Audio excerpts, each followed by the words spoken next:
Assalamualaikum warahmatullahi wabarakatuh. Untuk pembahasan hari ini kita akan mengenai masalah vaksin dari COVID-19 dengan pemateri sama yaitu Ibu Dia Krismiati.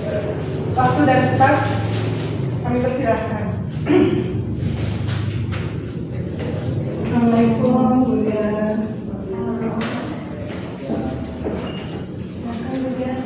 Maskernya bisa dibuka. Gimana Bu Dia? Baik? Alhamdulillah saya baik. Terima kasih kesempatan yang diberikan.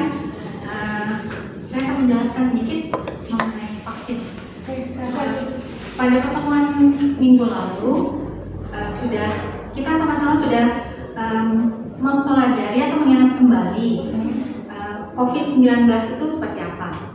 Nah, agar kita terhindar dari COVID-19, banyak cara yang bisa kita lakukan.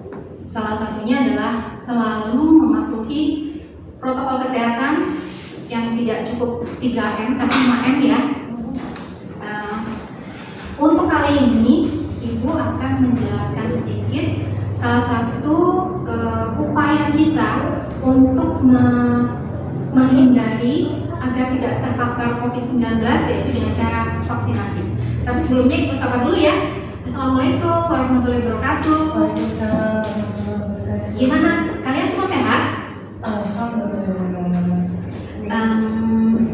Selamat menjalankan ibadah puasa dan kegiatan ini semoga bernilai ibadah, karena kalau kita melakukan kegiatan yang baik akan bernilai ibadah meskipun dilakukan pada saat berpuasa. Insya Allah. Ya. Tadi sudah Ibu sampaikan ya, kalau salah satu cara untuk mencegah agar kita tidak terpapar COVID-19 adalah dengan vaksinasi. Apakah ada yang tahu nggak apa itu vaksin? Kalau vaksinasi itu adalah kegiatannya. Nah, kalau yang diberikan pada kegiatan vaksinasi itu namanya vaksin. Ada yang tahu nggak kalian vaksin itu apa? Apa itu vaksin? Apa itu vaksin? Kalau dari literatur yang saya baca, vaksin itu adalah suatu zat atau suatu senyawa yang diberikan kepada seseorang yang terpapar penyakit agar tubuhnya membentuk antibodi terhadap penyakit tersebut. Nah, biasanya dalam vaksin tersebut terkandung bisa juga bagian dari patogen atau yang menyebabkan penyakit tersebut. Bisa juga vaksin itu berupa bibit penyakit, entah itu dari bakteri, entah itu dari virus, atau dari mikroorganisme lain yang dilemahkan atau dimatikan. Nah, kemudian disuntikan ke dalam tubuh seseorang agar tubuhnya membentuk antibodi. Jadi suatu saat kalau misalnya kita terpapar oleh patogen tersebut, tubuh kita sudah memiliki antibodi. Ya, sehingga kalau kita terpapar oleh patogen yang di dalam tubuh kita sudah terbentuk antibodi, maka tubuh kita akan segera merespon sehingga kita bisa pulih lebih cepat. Terus yang untuk mendapatkan vaksin itu, apakah ada kriterianya atau gimana nih? Ya.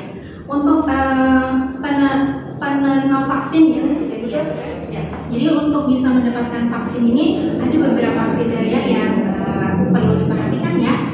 Kalau seusia kalian SMA, mungkin ada sebagian yang sudah harus, bukan sudah harus ya, sudah boleh mengikuti program vaksinasi. Kalau yang belum 18 tahun, jangan dulu sebetulnya, karena untuk menerima vaksin ini juga membutuhkan kondisi tubuh yang baik. Kemudian pada saat kita mau vaksin juga harus tekanan darah itu tidak boleh lebih dari 180/120. Ya, itu kalau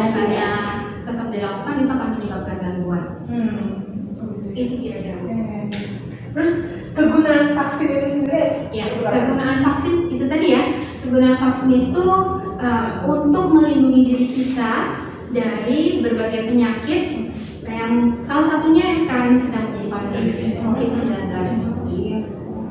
Nah, sekarang ini Indonesia sedang melaksanakan vaksinasi yang dibuat atau diproduksi oleh Cina, namanya Sinovac, ya, yang dipergunakan sekarang namanya Sinovac, diproduksi di Cina. Tapi di Indonesia ada beberapa ahli lokal, terutama Bio Farma, yang sudah bisa melakukan produksi vaksin, sehingga vaksin Sinovac ini bisa diproduksi di Indonesia. Meskipun Sinovac ini memiliki efektivitas yang tidak terlalu tinggi, tapi kenapa dipergunakan di Indonesia? Karena Sinovac ini memiliki daya simpan yang relatif bisa dilakukan di Indonesia. Yaitu vaksin ini harus disimpan pada suhu sekitar 2 sampai 8 derajat Celcius. Jadi sudah kulkas berarti. Ya. Kemudian efektivitas dari vaksin Sinovac ini meskipun hanya 63,5%, tapi itu tadi ya Bu Teti ya.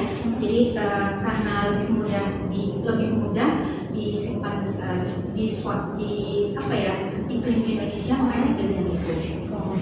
Jadi bisa menyesuaikan dengan seluruh Indonesia ya. Iya. Tapi kan kemudian kalau kita sudah divaksin, kita tetap harus menjaga protokol kesehatan itu sendiri ya. Jadi tidak boleh sampai mentang-mentang kita sudah divaksin kita bebas, kita tidak bisa menggunakan masker dan sebagainya. Jadi protokol kesehatan tetap harus kita gunakan. Iya, tepat sekali. Ya, jadi meskipun kita sudah divaksin, yang artinya tubuh kita sudah punya antisipasi kalau suatu saat kita terpapar COVID-19, tubuh kita sudah bisa mendeteksinya, sehingga kalaupun kita terinfeksi, kita lebih mudah memberikan infeksi yang ringan dan biasanya lebih cepat pulih. Jadi tetap meskipun sudah divaksin harus tetap melaksanakan protokol kesehatan. Ya. Dan tetap harus makan makanan yang sehat. Betul sekali. Ada lagi yang mau disampaikan kemudian mengenai vaksin dari COVID-19 ini? Ya, ada sedikit. Silakan ya. Ya, terima kasih. Apa kaitan vaksin dengan kekebalan kelompok atau biasa disebut dengan herd immunity? Herd immunity atau kondisi ketika sebagian besar suatu kelompok telah memiliki kekebalan terhadap suatu infeksi penyakit. Semakin banyak orang yang kebal, semakin sulit penyakit menular. Saat seseorang mendapatkan vaksin, tubuh dapat membentuk kekebalan spesifik terhadap penyakit yang dapat dicegah oleh vaksin tersebut. Dengan begitu, sistem imunitas tubuh orang akan siap melawan infeksi yang masuk sehingga tidak terjadi infeksi. Kalau terjadi, gejalanya lebih ringan dan lebih mudah dan lebih cepat pulih. Nih, sering ada pertanyaan yang muncul di kita orang-orang awam. Orang yang sudah terpapar oleh COVID-19, apakah dia akan terpapar lagi atau tidak? Kemungkinan untuk terpapar lagi itu ada, karena kan seperti di pembahasan minggu yang lalu bahwa coronavirus penyebab COVID-19 ini tersusun atas asam nukleat berupa mRNA. Nah, RNA, bukan RNA. Nah, RNA ini memiliki daya mutasi yang sangat tinggi, sehingga kemungkinan kalau misalnya virus penyebab COVID-19 ini mengalami mutasi dan kemudian menyerang orang yang sudah pernah terpapar, mungkin saja dia bisa terkena COVID-19. Ya, jadi tetap harus jaga. Ya, jadi tetap meskipun sudah pernah terpapar COVID-19, masih juga diperbolehkan mengikuti vaksinasi. Ya, itu tadi ya tujuannya agar kalau misalnya virus yang terpapar ke tubuh kita kembali memiliki jenis yang berbeda, kita sudah siap. Ini Bu Dia, kan salah satu agar kita terhindar dari COVID ini, karena sistem imun kita harus bagus. Nah, bagaimana caranya agar imun kita selalu baik? Ada beberapa cara yang bisa kita lakukan untuk meningkatkan ataupun menjaga agar imunitas dalam tubuh kita menjadi baik. Yang pertama pastinya harus melakukan olahraga ringan, betul. Tapi pada saat puasa begini olahraganya harus ada triknya ya. Jadi kita lakukan sebelum 30 menit sebelum berbuka puasa biar kita nggak haus. Terus kemudian mengkonsumsi makanan yang bergizi. Makanan yang bergizi itu bukan berarti makanan yang enak-enak, bukan Kentucky, bukan burger, bukan yang seperti itu. Tapi makanan bergizi itu adalah makanan yang di dalamnya terkandung zat gizi yang diperlukan oleh tubuh kita. Jadi harus ada karbohidratnya, harus ada lemaknya, harus ada proteinnya terutama, kemudian mengandung vitamin dan mineral. Dan harus dalam keadaan seimbang. Jadi nggak boleh berlebihan. Misalnya karena kita senangnya daging sehingga konsumsi proteinnya lebih tinggi dibandingkan yang lainnya. Itu juga kurang bagus untuk imunitas tubuh kita. Kemudian juga berjemur. Ya, berjemur itu juga bisa meningkatkan imunitas tubuh kita. Ada yang lain?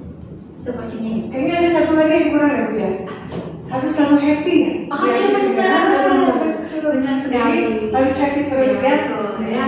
Jadi kalau kita bahagia, itu bisa merangsang imunitas tubuh kita lebih baik. Ya, betul sekali. Jadi anak-anak jangan lupa harus selalu happy, biar imunitas kita selalu bagus. Kalau gitu, terima kasih Bu ya atas waktu dan penyampaian materinya. Mudah-mudahan ilmu yang diberikan oleh Bu Dia bisa bermanfaat untuk siswa-siswa kita. Wassalamualaikum warahmatullahi wabarakatuh.